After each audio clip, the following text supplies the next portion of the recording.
kanatti suudhaan badhaasa ammallee haadha haazimiif maaddaan toofaadhaa qopheessite. Allahu akbar, Allahu akbar. Sheekh Mageenyatti nu kenna. Allahu akbar, Allah. Hayyee sheekni ammallee nuuf haa fuudhu jenna. Allahu akbar, Allahu akbar. Badhaasa khayyarra haadha haazim guyyaa irra gammadee.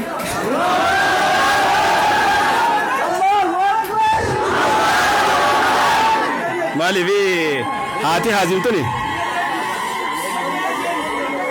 Maaliif haati mana kiyyaa dhugaa dubbachuudhaaf hedduun hojii wareegama kafaltee bakka sila namni namarraa nama jalan deebine ni deebiti.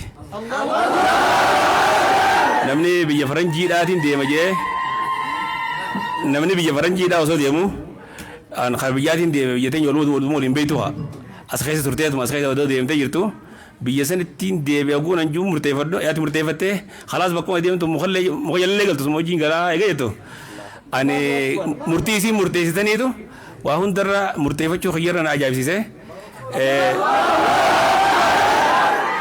Hangaan dhufee asin barsiisu kanarra isiin na duuba jira jechuudha. Imraatuun aziima manni juusanii tanuma akka haadhaasiif tana baadhee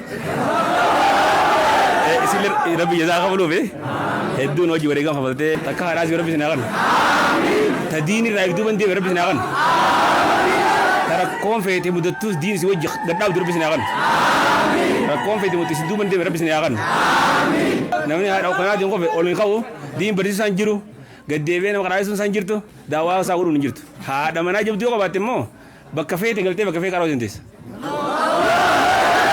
Assalaamu alaikum. Waalaikumsalam warahmatullahi wabarakatuh.